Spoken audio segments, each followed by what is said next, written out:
Гаитселный меценат биздин заманга чейин 70 жылдарда жашаган. Ал ак суу үй-бүлөдө төрөлүп, илим жана искусствонун өнүгүүсү үчүн өз каражатын дайыма бөлүп келген. Ошондон бери коомдогу социалдык маселелерди чечүүгө өз каражатын аябай демөөрчү болгон адамдар меценат атыгып келет. Кыргыз коомчулугунда меценаттардын орду кандай? Жана ошондой эле алар кимдерди колдошу керек? Кайсыл тармактарды колдоп жатат? НТС каналында Кайчы пикир программасында биз мына ушул теманын айланасында сөз кылабыз. Мен атым Эрбек Атикеев, саламатсыздарбы? Эмесе бүгүнкү студиянын коноктору менен тааныштырууга өтсөм, KG Group курулуш компаниясынын президенти Имамидин Ташев жана ошондой эле Аю Холдинг компаниясынын вице-президенти Балбак Төлөбаев мырзалар бизде конокто. Эмесе алгачкы суроону Имамидин мырза мына сизден баштасак да, кыргыз коомчулугунда меценаттар барбы, болсо алар кимдер, кандай иштерди жасап атат, ошо боюнча айтып берсеңиз. Эми да бир жолу саламатсыздар. Чындыгында кыргыз коомчулугунда жардам сураганга кол сунган кыргыздын уул кыздары көп эле. Бирок баягы ар ким өз деңгээлине жараша биздин баягы калкыбыздын саны аз болгондуктан ички дүң продукция көп айланбагандыктан көп чоң деңгээлдеги балким меценаттык кылган баягы көрүнбөй келатат да. Бирок 2015-жылы 2014 болсо керек эле 2014-жылы Кыргызстан мамлекет катары, кыргыз эли катары дүйнөдөгү эң кайрымдуу, эң баягы беришен элдердин катарына кире алды да. Ошого баягы айта албайм, керектүү деңгээлде бар деп. Бирок өзүбүздүн калкыбыздын санына жараша, калкыбыздын духуна жараша аз эмес. Биз мына кичинекей мамлекетте жогоруда Имамидин мырза айтып кетти. Ушул кичинекей мамлекетте, чакан мамлекетте меценаттык кылып жүргөндөр барбы сиздин пикирде? Кимдер? Кандай, кайсы багыттарда иштеп атат азыр? Албетте бар. Негизи кыргыздын ар бир жараны өз алдынча меценат деп айтсак болот да. Ар кимибиз мындай кээде өзүбүздүн баягы жан дүйнөбүзгө дүйнөгө болгон көз карашыбызга жараша ар кандай жардам бергенге аракет кылабыз да. Кичинекей болушу мүмкүн, чоң болушу мүмкүн. Ошондой эле биздин мындай кыргыз коомунда меценаттык кылып жүргөндөрдүн көбүн билебиз. Чоң адамдар бар, мындай жөнөкөй карапайымдар бар. Мисалы ошону эле алсак, мисалы Дордой Аскар Салымбековдун көп иштерин кылганын билебиз. Мисалы мен билгендерден Осмон Артыкбаев, Немандын көп иштерин билем. Ошол эле мына Имамидин мырзанын көп элге жардам бергенин көрүп атам. Ошондой эле мына ореки бир Нурбаев деген ат башылык бир жигиттин элге көп аябай карапайым элге жардам берип жүргөнүн. Ошондой эле жанакы Төрөбай мырзанын ош жакта аябай көп элге жардам берип жүргөн Мырза Добутов деген бир блогер бар. Ошолор мындай көп да ушундай арасында. Бирок бул кандайдыр бир деңгээлде элге жетип атабы, жетпей атпайбы ал башка кеп. Балким бул кишилер элге жеткирбестин амалын кылып атышат. Кайрымдуулук, бул меценаттык деген кайрымдуулук деген сөз. Кайрымдуулук, демөөрчүлүк. Анан бул мисалы мен жеткиргибиз келбейт Аю Холдинг. Эл билбей эле койсо, биз өзүбүз үчүн жасаган көп нерсе бар да. Ошондуктан Кыргыз Республикасында көптөгөн иштер бар. Бул иштер жүрүп атат. Бирок ошону кээде элге билгизип коюу керек болсо алар билгизип атат. Кереги жок болсо билгизбей атышат. Колдоо дедиңиз, колдоо туура сунулуп жатабы? Колдоо туура тараптарга берилип атабы? Кеп ушунда. Кеп мына ушул жерде жатат. Мисалы Аю Холдингке көптөгөн күндө көптөгөн каттар түшөт. Көптөгөн адамдар келет. Анан биз ойлонуп атабыз кандай кылсак деп. Мына Аю Холдингдин куруучусу Шаршембек Абдикеримов мырза Улуттук Олимпиада комитетинин төрагасы, Күрөш федерациясынын президенти болуп эсептелет. Ушул киши спорт жаатында акыркы 5 жылда эле где-то бир $1,5 миллион чейин акча салды. Өзүнүн жеке чөнтөгүнөн. Бул спортсмендерге жардам ошондой эле алардын материалдык базаларын чыңдап бекемдеп атат, квартираларды берип атат, ар кандай премияларды берип атат. Ошондой эле биз ар кандай спорттук иш-чараларга өзүбүздүн колдоолорубузду көргөзүп атабыз. Мунун баарын көбүн айткан жокпуз да биз, бирок биз ошолорго жардам көргөзүп атабыз. Биз чоң холдингдер мамлекетти эле карап отура бербестен, чоң фирмалар мамлекетке жардам беришибиз керек. Ошол элдин көйгөйүн, колдоочулукту, демөөрчүлүктү көргөзүшүбүз керек. Биз азыр ойлоп атабыз, кээде мисалы ар кандай адамдар келет. Жетим жесирлер, багар көрөрү жоктор келет, кээде алдамчылар келет, анын баарын текшеришибиз керек. Кээ бирде чыныгы эле муктаж адамдар келет. Эми мунун баарына биз жеткире албайбыз кээде баардык нерсени. Бирок мындай системалуу түрдө туура жолго салсак, демөөрчүлүктүн да көптөгөн түрлөрү бар.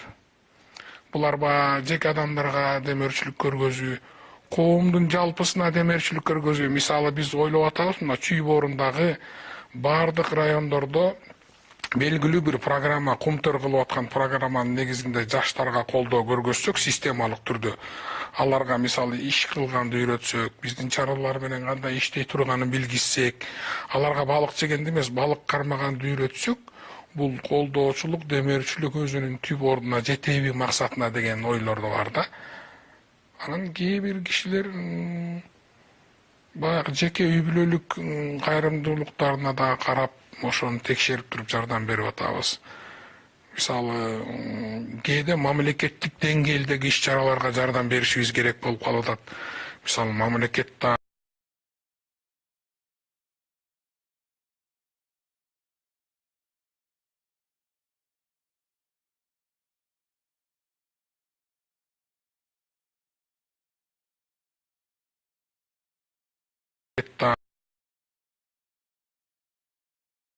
азыр жакында угасыздар жаңы бир продукция чыгардык. Ошонун негизинде социалдык бир акция кылалы деп атабыз. Жакында аны угасыздар, Кудай буйрса. Имамидин мырза жогоруда ошо жасалган иштер, жасалган адамдарды аталгандан тышкары ошо кайсы тармактарга иш жасалып атканы, жардамдар берилип атканы жөнүндө сөз болду. Сиздердин компания деги эле бул багытта кандай иштер жасап атат? Кайсыл жылдардан бери ошол демөөрчүлүк менен ошол алектенип келесиздер? Жана жогоруда Болот байкем айткандай, чындыгында кээ биргилери кылынган жардамдарды, кайрымдуулук иштерине көрсөтпөгөнгө аракет кылат, билдирбегенге аракет кылат. Бул да өзүнчө баягы туура позиция да. Бирок экинчи позиция, жана да айтып кетпедимби? Кыргызстандагы коомчулукта жетиштүү эле баягы ишкерлер бар да. Мына сырттан көп эле ишкер келет, көп эле баягы конок, башка улуттун өкүлдөрү, башка мамлекеттин жарандары келип калат. Биринчи келгендер таң калат. Баягы интернет булактарынан мамлекеттин экономикалык абалыны, элдин шартыны баягы примерно билип келет дагы, билип окуп. Келсе эле шаарда эң кымбат баалуу, эң акыркы модель машиналар жүргөнүн көрүп калат. Анан биздин баягы тамактануучу кафе ресторандарыбыз дайым толук экенин көрүп калат. Бул демек элибиз Кудайга шүгүр бай. Элибиздеги элден чыккан ишкерлер дагы өздөрүнү камсыз кылып, башка бирөөлөргө жардам бере турган деңгээлде Кудайга шүгүр бай. Ошолорго жеткириш максатында жакшылыктагы жараян бул жакшы нерсе. Жарыя кылыш керек. Буну бир жака баруу максатында эмес, же бир жерден бир нерсе үмүт кылуу максатында эмес, дагы колунда барлар дагы көрүп, балким ошолорго ыңсап берип умтулат ошол нерсеге деген максатта баягы жарыя кылган тарапты дагы кичине позицияландырыш керек да. Экинчи, бул сиз айтып кеткен, эми биз үйдө айтып кеттиңиздер, ушул жылдын эсеби менен 786 1 декабрга алынган бизге кайрылган жардамга муктаж үй бүлө дейбизби же болбосо жаран дейбизби 786 кат менен кайрылышыптыр. Балыкбек эми айткандай арасында ар кандай бар. Арасында ошол чындыгында муктаж адамдар бар. Арасында кээ бирлери тияктан жардам болуп атыптыр. Мындай эле жазып коеюнчу, бир аз сыя кетет дегендер да чыкпай койбойт. Бирок ошонун бүт баарын текшерип отуруп, эми көбү ирет баарына жардам бере албайбыз, чын. Бирок биздин позиция, биздин компаниянын позициясы улуттук идеологияга ыкталган нерселерге көбүрөөк жардам бергенге аракет кылып атабыз. Бул эмне? Кыргыздын санын көбөйтүп аткан жарандарга, эң көп балалуу жаш үй бүлөлөргө мына 3 жылдан бери квартира бекер батир берип келатабыз да. Аны биз өз ара эле кылып атабыз. Анын айткандары да чыкты. Силер кимдер болуп тандап атасыңар? Биз эми ошо комиссияда өзүбүздүн компаниядан эле болуп атат. Тааныш билишсиз, Кудай аста таза баягы конкурс кылып, ошонун негизинде 3 жылдан бери ушул жаатты кылып атабыз. Мына көрүлгөн мисалы желек желбиретүүдө дагы өтө көп бар кандай сөздөр калды. Кыргыз дейт, ач отурса желек желбиресем не, желбиребесем не деп, баягы социалдык тармактардан, интернет булактарынан комментарий таштагандар болду да. Эми ар кимдин деңгээли ар кандай. Бирок менин жеке ошо желек көтөргөндө дагы айткан позициям бар. Элибиз бай, Кудай шүгүр. Элибизде баягы мурунку ата бабалардан калган загыранан деп коет. Бул жүгөрүдөн жасалгандан. Азыркы күндө сураңыздар, айыл апа ылдыйдан загыранан жеген бир да үй бүлө көрбөйсүздөр. Кудай шүгүр баары, Кудайга шүгүр баары биринчи сорт болбосо деле буудайдан жакшынакай ошо унунан нан курсагы ток. Менин баамым элде дух түшкөндөй да, эмнегедир. Эл чүнчүгөндөйдүр. Мен жеке бул өзүмдүн деңгээлим. Ошого бизде чүнчүү деген жок. Деген максат менен баягы туу көтөргөнүбүз ошол болуп атты да. Ошо 7 облуска деген максатыбыз бар. Буюрса ушул жакка ыктаганга аракет кылып атабыз.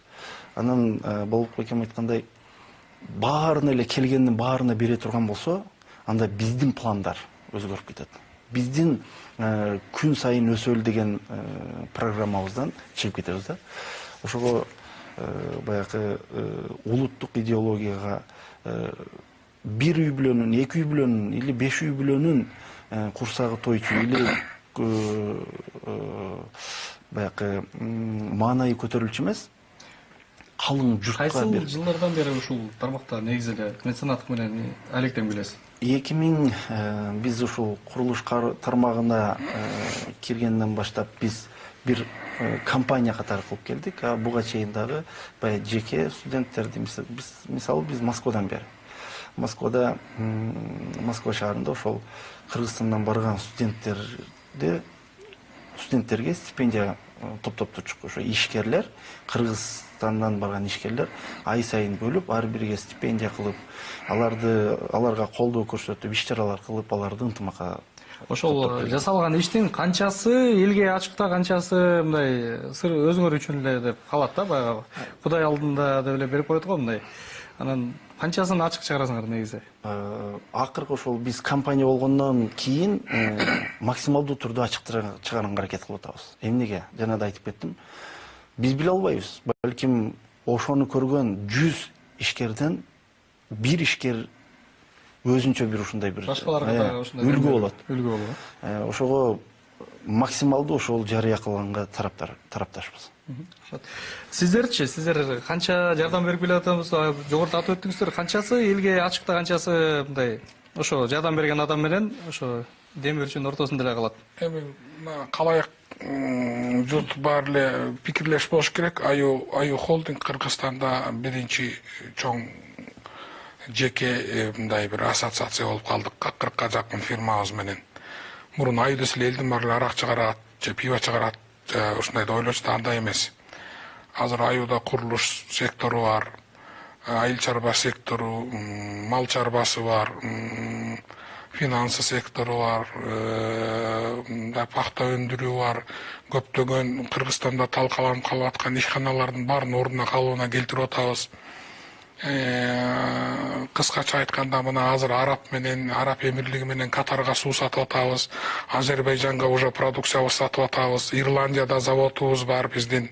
Аны Америкага чыгарып атабыз. Эми ушундай чоң холдинг кээ бир нерсени жашыра албайт экен.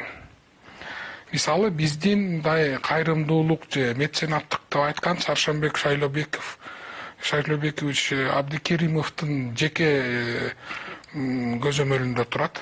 Ал ар дайым өз ушунун баарын кеңешип биз менен айтып турат. Биз бир көп тармакка бөлсөк болот. Мисалы, биз өзүбүздүн чарбаларда иштетиш үчүн келечекте көптөгөн студенттерге стипендия беребиз. Муну көптөрү биле бербейт. Бул студенттердин көбү Россия, Европа, Америка вуздарын окуп келгенде окуп атышат. Аларды биз тарбиялап, келечекке алып келгенге ошондой вуздарга биз беребиз. Экинчиси, стипендия беребиз, чыгашасын көтөрүп атабыз. Алар келип бизде иштегендери бар. Маданият тармагында көп стипендияларды берип демөөрчүлүк кылабыз. Маданият тармагында. Андан кийин эле спорт тармагына өтө көп басым жасап атабыз. Мына акыркы 5 жылда $1,5 миллион чейин вложение кылдык. Өзүнүн чөнтөгүнөн берди. Ошондой эле мамлекеттик деңгээлдеги иш-чараларга, мисалы көчмөндөр оюну болот, ар кандай марафондор болот, ар кандай жылдыктар болот. Андан кийин ар бир чарбабыз болгон жердеги жетим жесирлер үйлөрүнө, ветерандарга, аларга ар дайым жардам көргөзүп турабыз. Мына Кудай буюрса эмдиги жылы Аю холдингдин курулушуна 15 жыл болот. Биз азыр Бишкек шаары, Бишкек мэриясы менен эң чоң бир проектте кол койдук. Градсоветтен өттү. Чолпон ата көчөсүндөгү Аю Гранд Комфорттун астына чоң набережный деген бир парк салып берип атабыз. Биз эч кандай албайбыз аны. Бир $200-300 миң тегерегинде паркты салабыз. Фонтаны менен, отура турган жери менен аябай жакшынакай кылабыз да мэриянын баласын өткөрүп беребиз. Бул биз үчүн шаардыктарга белек. Бул парк. Это бул биз муну жасашыбыз керек. Бул биздин мойнубуздун парзы. Бизнес шаардыктарга, кыргыз элине жардам бериш керек. Бул чоң проекттин бирөөсү. Мына азыр биз көчмөндөр оюну менен, ошондой эле КТР, мамлекеттик телеканал менен бир социалдык проекттерди биздин жаңы чыккан бир продукциянын негизинде ишке ашыралы деп атабыз. Сиздерди угасыздар, мына НТСКда келебиз. Бул да өтө чоң проект. Ошон үчүн биз кээ бир нерсени жашырган күндө да мажбур чыгып калып атат да. Бирок биз канчасы жашырып? Эми мына азыр эле мына 2-3 проектибиз чыгып калды. Ошонун бир 30-40% чыгып кетип атат да. 60% ошол айтылбаган бойдон калып атат. Рахмат. Бизде азыр рекламалык тыныгы бар экен, андан кийин көрсөтүү уланат.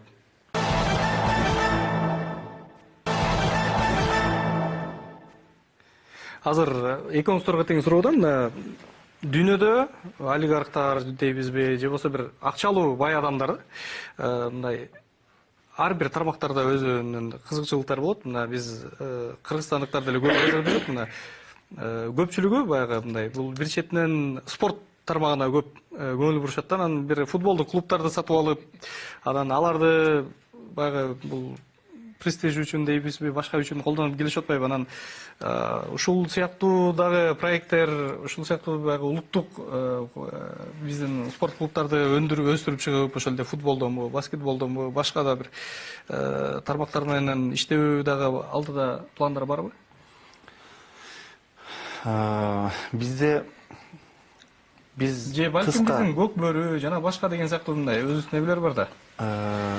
Баягы ар бир азыр Болотбек айтып өтпөдүбү? Биздин дагы бир жаш муун катары бул Аю холдингден экономикалык багытта баягы өндүрүш багытында көп сабак алчу нерселер кылынып келатат да. Мен буну дайыма эле айтып келатам. Бирок именно биздин компания, биз өтө эле кыска, узкий алып алдык да эми өзүбүзчү. Биз ушул курулуштун тамырына жетсек, ошол өзүңнөн бери ошо курулушту эле өздөштүрсөк, ушул күнгө чейин ошол жеке менде курулуштан башка бир бизнес дагы көрбөдүм. Ушул тапканыбызды бир аз бөлүшкөндөн калгандарын ошо объектилерди куруу менен элек болуп отурабыз да. А калгандары баягы бир иретине жардам көрсөтүү иретинде ошол эле баягы өзүм волейбол тармагында чебер болгондуктан ошо кээ бир командаларга бир ирет жардам берүү, көк бөрү болсун, көк бөрүдө да буюрса командага кирейли деген ниетибиз бар. Бардык нерсе ошол бир ирет болуп атат да.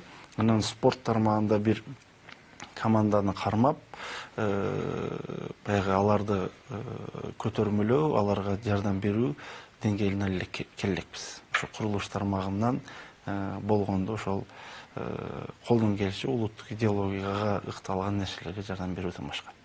Ошо биздеги дагы бир чоң баягы бизнестен негиздөөчүлөрдүн бири Табылды Эгембердиевдин айтканын эстеп атам. Алгач баягы футбол команданы түзүп кармайбыз деп, бирок колунан келбеди, ушунчалык чоң чыгымды талап кылат экен, анан кийин баягы команданы кармай албадык деген айтканы бар да. Анан ошол сыяктуу сиздер спорттук атайын бир долбоорлорду, кайсы бир тармактарды мындай дайыма каржылап тура тургандай ушул планда барбы? Албетте, биздин президентибиз улуттук олимпиада комитетинин төрагасы болгондон кийин биз эми улуттук деңгээлдеги көп спортсмендерди колдоп келатат. Изат Артыков, Айсулуу Тыныбекова, дагы бир 2-3 спортсменге батирлерди берип, андан ары аларга автоунааларды берип, бул эми ал кишинин улуттук олимпиада төрагасы болгондугу жана күрөш федерациясынын төрагасы болгондугу үчүн жасап жаткан иштери. Бул ал кишинин коомчулукка жасап аткан ишти. Ал эми Аю холдинг өзү жеке, мисалы биз Сокулукта бир чоң спорт зал салганбыз. Мына ошол жердеги спорт залдан биздин балдарыбыз, жаш балдарыбыз Азия чемпиону, Кыргызстан чемпиону болуп атат. Биз аларды каржылайбыз, толугу менен биздин мойнубузда. Ал жерден көптөгөн чемпиондор чыгып атат, Кудай буюрса, күрөш боюнча. Ошондой эле Аю холдинг өзү каржылаган, биздин вице-президентибиз Тыныбек Исаев, Абдыкеримович каржылаган мына Улар деген командабыз бар, волейбол командасы. Кыргызстан высший лигада ойноп жүрөт. Ал кээде чемпион болуп, эми экинчи болуп калып атат. Аларды толугу менен биз жардам берип атабыз. Ошондой эле Аю деген бир көкбөрү командасы бар, улуттук оюндардан. Бирок бир кысмын гана азырынча каршылап атабыз, кээ бир нерселерин. Бирок ушундай жардамдарыбыз бар да. Биз Аю холдинг эч нерседен качпайбыз. Спорттун баягы элге керектүү түрлөрүн, бизге тиешелүүсүн баарын колубуздан келишинче каржылап, ошолорго жардам берип келатабыз. Бул биздин Аю холдингдин элдин астында, өлкөнүн астында болгон мойнубуздагы парыз деп эсептейбиз да. Мына ошо сизге бериле турган суроо, ошо кийинки сиздин пикирде ошо Кыргызстанда кайсыл тармактарга ошо демөөрчүлөр, меценаттар көңүл бура турган тармактар деп ойлойсуз да, сиздин пикирде? Кайсыл мындай эң орчундуу, анан көйгөйлүү маселелер көп деген? Эми азыр айта турган болсок, мамлекет кылыш керек болгон нерселер бар. Кээ биргилери мамлекет азыр мына жылына 20-22 миллиард сом менен карыз болуп бюджет баягы кирешебиз аз болуп чыгып атпайбызбы? Анан демек көп тармактар колдоого алынбай калары бул анык да. Ооба, ошо жана Болотбек эде айткандай, эми мамлекет кандай гана болбосун, бул биздин мамлекет. Кандай гана болбосун, бул бир боор энебиз. Жаман да болсо, алсыз да болсо, аны кесип ата албайбыз. Бул биздики.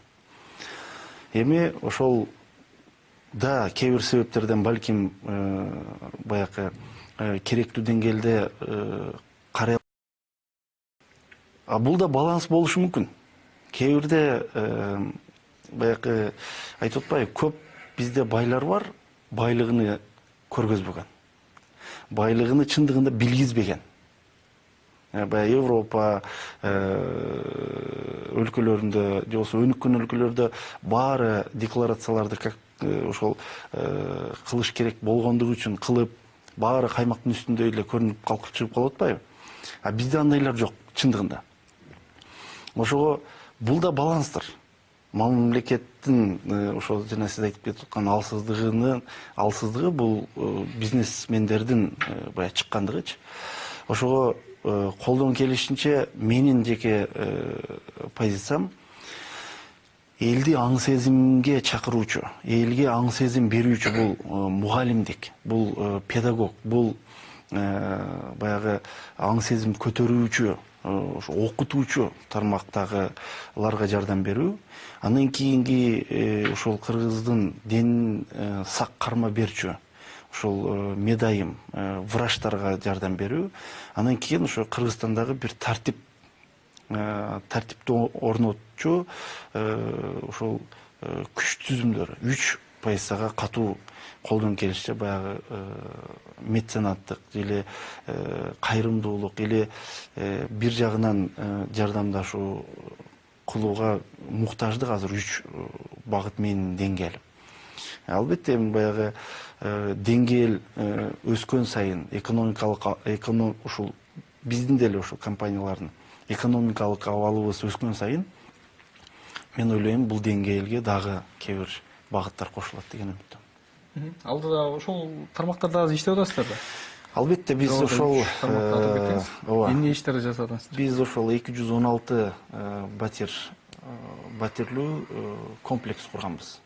Буга ошол жана өзүңүздөргө айтып кеткендей, мугалимдерге, врачтарга, күч түзүмдөрүнүн өкүлдөрүнө жана сыртта Кыргызстандын сыртына чыгып иштеп, ар бир иштеген акчасын ошол Кыргыз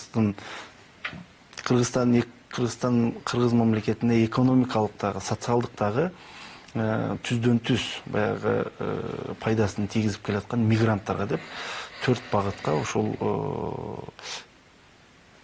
рыноктон 50% азайтып бердик да. Бул деген өздүк баасына жасап, ошол очередь менен көзөмөлдү катуу кылып, ортосунда албетте биз мугалим элек, биз врач элек деген ишкерлер да чыкпай койгон жок. Кээ бир кагазды алып келет, андай биз өзүбүздүн деңгээлибизде кылгандыгыбыз. Анан күч түзүмдөрү деп ошол мына 2 жылдан бери 2018 буюрса 3-жыл болот. Күч түзүмдөрү деп жыл сайын ошо күч түзүмдөрүнө кирген ошол биздин чек ара кызматы болсун, биздин бажы кызматтары болсун, милиция кызматке, кыскасы ошол күч түзүмдөрүнө камтыган энелер союзу бар экен. Ошо солдаттардын үстүнөн ошолорго жыл сайын бөлүп отуруп, мына 2 жылдан бери 2 миллиондон ашык ошо жардам көрсөтө алдык. Бундагы жыл сайынга бул нерсени салтка айландырып баштадык. Барган жерде эле мисалы эми баягы көп нерсени айтышта болот, айтышта кереги жок. Бир баягы воинский частька барып калдык. Ошол жаңы кызмат өтөгөнгө келген жигиттер менен кызмат өтөп бүткөндөр кайтып ошо коштошуу кечесине барып калдык. Бир 400дөй солдаттар менен. Бирөө суроо узатып калды: "Имамин байке, келатканда кандай эле жол?" Жол өтө жаман болчу. Бул Coca-Cola заводуна кетип аткан жакта воинский частьта. Ушул эгер туура көрсөңүз жолду оңдоп түзөө иштерин кылып бербейсизби деп. Ошол жерде 1 километр 70 метрлик бир жерде ошо оңдоп түзөп, эми асфальт кылып бердим дей албайм, бирок ошо асфальтка чейин кылып, эми ушундай балким экономикалык жактан эсептегенде көп көзгө илинбес. Бирок баягы сырттан мамлекет катары эмес, бир жаран катары кылып келип, ошондой нерсе кылганда көбү таң калат экен. Көбү күч алат экен, көбү дух алат экен. Ушул багытка көбүнчө аракет салым кошуп келатабыз.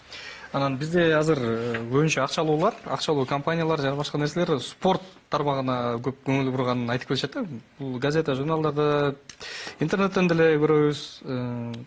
спорт залдарды куруп, ал жерде олбурлуу балдарды мисалы өстүргөн, жандоочу баланча бай адамдын баланча олбурлуу аябай билектүү балдары бар экен, баланча деген зал бул адамга карайт деген сыяктуу мындай сөздөр кыргыз коомчулугу кичинекей чыгып айтылып жүрөт да. Анан меценат аталып жүрүшөт да көпчүлүгү. Анан бирок меценаттык дегенди баягы терең изилдеп көргөндө бул баягы көбүнчө илим билимге, искусствого көңүл бурган адамдарды мындай башка мамлекеттерде көбүрөөк ушуга жакыныраак айтып жүрүшөт. Анан бул багытта мисалы илим билим тармагына дагы көңүл буруп атасыздарбы же ал жак көңүл сыртта калды башкалар сыяктуу? Албетте. Мисалы азыр кыргыз коомчулугунда мындай да, мисалы биз 10 жылдан кийин же 15 жылдан кийин кайсы кесип биринчи орунда турарын билбейбиз. Давайте мындай 10 жыл артка алалычы. Бизде мисалы дизайнер, маркетолог, мерчендайзер дегендер бар беле, жок болчу. Ветеринар, экономист, юрист. Ушул кесипке тарбиялабай биз экономикабыз менен азыр кыйналып атабыз. Мисалы биз азыр күчтүү ун жасаган технологду таппай атабыз. Мисалы муну биз айла жок чет өлкөдөн 6-7 миң долларга алып келип атабыз. Ошондуктан биз азыр өзүбүздүн элге, студенттерге жалпыга кайрылып кетет элем. Технологиялык илим билими күчтүү келечектүү кесиптерди окуш керек. Кыргызстанда келечекте пайдасы тие турган кесиптерге барыш керек. Өндүрүш боло турган жерде, мисалы биз дүйнө менен биз чоң крупный технология менен, конечно, күрөшө албайбыз. Кытай турат жаныбызда, Россия турат, самолет куруп же танка куруп. Но биз өзүбүздүн Кудай берген жакшы продукциябызды Европанын технологиясы менен биргелештирип, дүйнөгө абдан таза продукция берип, ошону менен ала алабыз. Өзүнүн табиятыбыз менен ала алабыз. Бул эми башка тема. Ошондуктан биз Аю холдинг өзүбүздүн арабыздагы кээ бир жаштарды окутуп атабыз. Жана айтып кеттим, стипендия берип атабыз. Ошол технологиялык чоң университетте Европадан окуткандарыбыз бар, Америкадан окуткандарыбыз бар, өлкөнүн ичинен окуткандарыбыз бар, кээ бир техникалык колледждер менен мамилебиз бар, аларга жардам берип атабыз. Аларга биздин специалисттерибизди жиберип, классификациясын көтөрүп атабыз. Бизде мындай системдүү иш бар бул жакта. Биз өзүбүзгө буларды даярдап атабыз. Ал эми жанагы бул кесипти эмелер, адистерди даярдап, ошол учурда илимий ачылыштар, лабораториялар деген сыяктуу. Ошол эле учурда буларга биз инвестиция кылып атабыз да келечекке. Андан кийин көптөгөн улуттар аралык концерттерге бала тилектигин коюп киребиз деген маданий ишмерлерге, маданий кээ бир нерселерге биз аларга акча берип атабыз. Мисалы жакында эле мен атын айтпай эле коеюн, бир группа кичинекей балдар чет өлкөгө барып келди, биз аларга жардам бердик. Олимпиадага барып 2-3 орунду алып келишти, мисалы бар ошондой. Түркиядагы Билбейм, айта албайм, көптөгөн нерселер бар, андайлар көп бизде. Да, биздин кемчилигибиз болушу мүмкүн, биз азыр илимге көп көңүл бура албай атабыз. Жана бир суроо бербедиңизби, Имамидин мырза туура айтып атат. Бул абдан туура жолду Имамидин мырза тандап алган. Биз эң биринчи Кыргызда илимге басым жасашыбыз керек. Билимдүү, илимдүү болсок, анан ден соолукта болобуз. Ден соолукта болотпойбу азыр? Эми эгер сен коомго, илимге, билимге, биздин коопсуздугубузду коргоп аткан адамдарга жардам берсең, эл сени өзү эле коргоп барат. Андай адамдарга жана кандайларга кереги жок болуп калат. Ошондуктан эң биринчи биз элди ойлошубуз керек. Азыр бардык жактан, туш тараптан келет бизге кыйынчылыктар келип атат. Биз аларды айырмалай албай, бөлө албай атабыз жардам бергенде. Бирок биз ошонун баарын бир системага алып келишибиз керек да. Биз ошонун ичинен мисалы кайсынысы туура айтып атат, кайсынысы арамданып атат, ичи куйтуу, жөн эле сурап атат, ошолорду айыра билишибиз керек да, ажырата билишибиз керек. Анан албетте системалуу түрдө иштешибиз керек. Ошол сиздер бир жакшы маселени козгодуңуздар. Ошо бири чындап келет, бири алдамчылары келет деп. Экөөңүздөрдөн тең ошо сөздү уктум да. Анан бул маселе менимче азыр акчалуу адамдардын бардыгында эле бар болсо керек. Ошол пайда көрөйүн деп алдамчы шылуун деп койсок деле болот эми. Келип атканычы. Анан аларды кантип айырмалайсыздар? Анан дагы бир суроо ушул мындан алдына жооп берсеңиздер болот турган, ошол алдамчыларга канча жолу алдандыңыздар эле? Компания катары, компанияңыздар, өзүңүздөр, сизден баштап? Аларды айырмалоо баягы турмуштун катаалдыгынанбы, акыркы убактарда Башында айырмалай билиш да өтө кыйынга тете болуп атат. Себебинен да пейилдин өлгөнү дейинби, пейилдин ылдыйлап кеткениби, же болбосо ниет тазаланбай аткандыктанбы, адам баласы бир максат койсо, ал максатка жетиш үчүн ар кандай жолго барат экен да. Башында айырмалап атканбыз. Себебинен да ошол чындыгында каерде эмне болгон болсо, бизге көбүнесе ошол үйүбүз жок деп келет. Кээ биргилер ошол баягы операцияга жардам бергиле дегендер да көп учурлар болду да. андай нерселер биздин телеканалга деле кайрылган көп болот. Ооба. Анан баягы бир окуя болду, мисалы ошону айтып кетейин. Бир үй бүлө кайрылып калды. Эми үй бүлөнү угуп отурсаңыз, чындыгында ыйлабасаңыз адам эмессиз да. Бирок биз дагы биздин ошол жумуш топту суранып бир билгилечи, айыл апа, коңшу колоң, эң азынан ошо айыл өкмөт, район бир карап көргүлөчү, ой, эң жакшы эле деңгээлде жашап аткан деген жооп алдык да. Анан үйүнө барып, ошол үйдүн адресин да берди. Ишенбесеңер, биз эми барганга өзүбүз мисалы уялдык. Кечээ бир башка бир маалымат берип отуруп, а бүгүн башка маалыматтын үстүнөн чыгып калсак, ал жерге уялдык барганданчы. Анан эми алданган учурларыбыз болду, бирок аны мен жеке алдандым деп эсептебейм. Эми бул доорда алдаганга караганда алданган болууну мен тарап тутам да. Чем бирөө сени бул алдамчы дегенден көрө, мени бул алданган дейсин.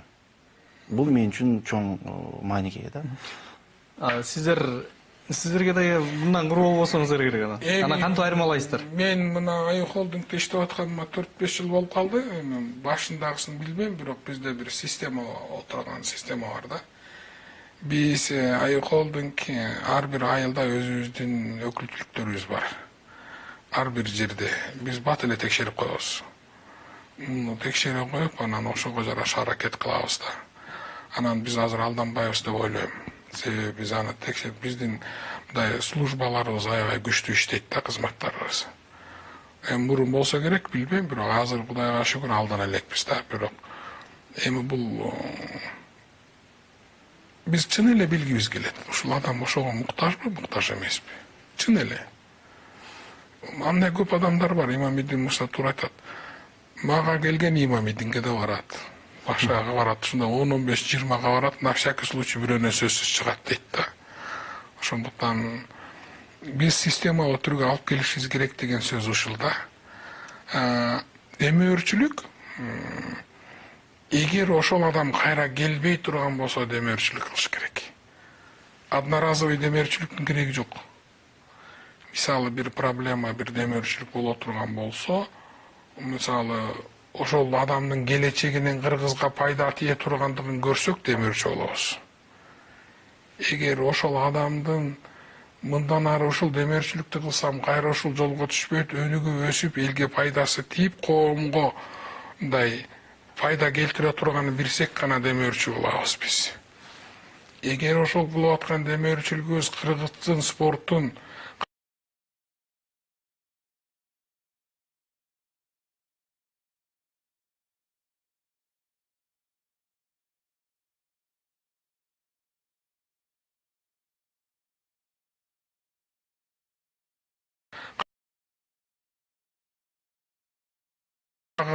спонсор иштей турган болсо биз ага кылбайбыз.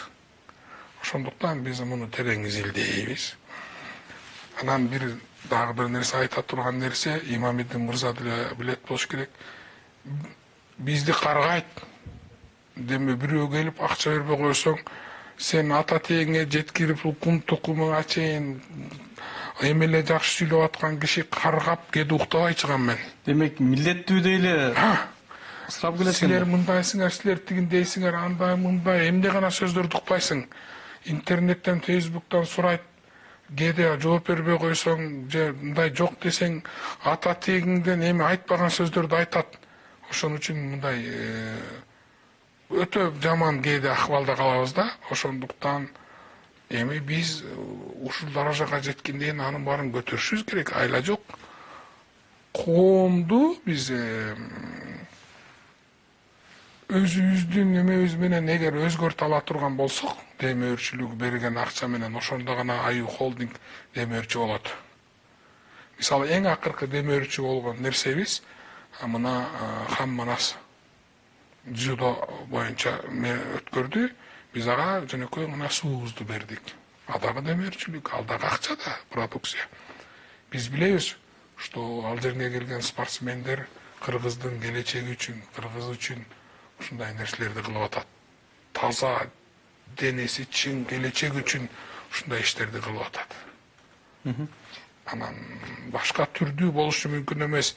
Имамиддин мырзанын да, биздин да, кыргыз бизнесин, демөөрчүлөрдүн бардыгынын бир гана максаты кыргыз эли, кыргыз элинин келечеги, кыргыз элинин жакшы жашоодо жашасы гана. Анан бул суроолор берилет. Мисалы көпчүлүк учурда ошол жасалган иштерди коомчулукка чыгаруу жана башка нерсени бул бир нерсени көздөө максатында, бул саясатта колдонулуп келет. Мисалы мен кичинемден билем, мурда мажоритардык система дегенде кайсы бир жерге бир демөөрчү, колдоочу болуп келсе, ал кайсы бир деңгээлде шайлоо учурунда ошол округтан депутаттыкка аттанганын же болбосо президенттик аттанганын көрүп калып жүргөнбүз да. Анан азыр деле андан кур эмеспиз. Анан сиздердин берип аткан жардам түпкүлүгү ушул кайсы бир деңгээлде ошол саясий максатты көздөбөйбү? Эми мен жеке өзүмдү айта турган болсом, ооба чындыгында көп ошондой бир ойдо болгон. 2013 жылдан бери эле андан кийинки өткөн ушу жогорку кеңеш болсун, шаардык кеңеш болсун, кала берсе бул айткан жерде айта турган, айтпай турган нерсе эмес, кала берсе кече өткөн президенттик жарышта дагы ошолорго даярданыш үчүн кылынган нерселер го деген сөздөрдү мен өзүм адресим уктум. Бирок ал нерсе менин түшүмө кире элек, чындыгында да. Эгер чындыгында бир бийлик үчүн максат коюлганда, мен буга чейин эле бийликке аралашмакмын. Кудуретте жеткен, мен ойлойм, башка багыттан дагы мен өзүмдү кем койгон жокмун. Бирок максат ал эмес. Максат ушул жардамды жөн гана. Азыркы убакта биздин коомчулук үчүн бекер берүү бул жомок айланып калды. Коомчулукка үмүтсүз, максатсыз, максат эми ошол чындыгында бир тарыхта өз ордун табып калуу деген максаттан башка максат жок деп кылсаң, шекшей турган деңгээлге келип калдык. Келечекте өзүңүздү саясаттан көрөсүзбү? Жок. Көрбөйсүз? Мен саясаттан алыс, Кудайга жакын.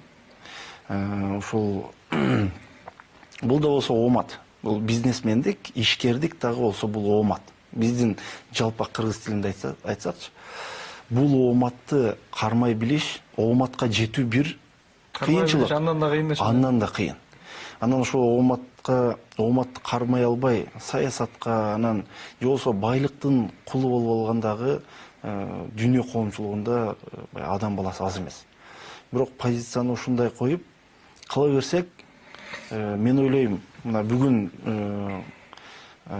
Балок Байкем менен ушул столдо отурсам, мен ойлойм, эмки жылдары сиздер ушундай чоңураак стол даярдасаңыздар, себебинде келчү коноктордун саны көбөйсө, 2 адам эмес 4 адам эмес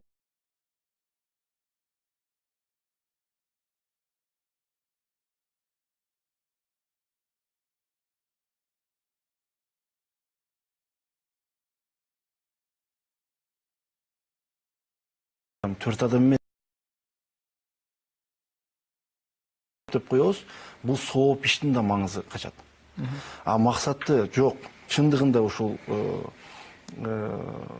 кол сунулган колду бош кайтарбоо максатында боло турган болсо, мен ойлойм, таасири дагы кеңирээк болот.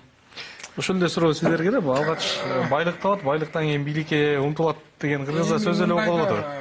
Чын айтсак, Аю Холдинг азыр биз байлыкты да, бийликти да турабыз. Байлыгыбыз, Кудайга шүгүр, Кыргызстандын биринчи фирмасыбыз. Миллиарддаган сом налог төлөп атабыз, миллиондогон сомду элге берип атабыз. Бийлиги да турат, мына Кыргызстан партиясы бийликте турат. Бирок мен бир нерсе айткым келет да. Биздин жаныбызда 7000ге жакын киши иштейт.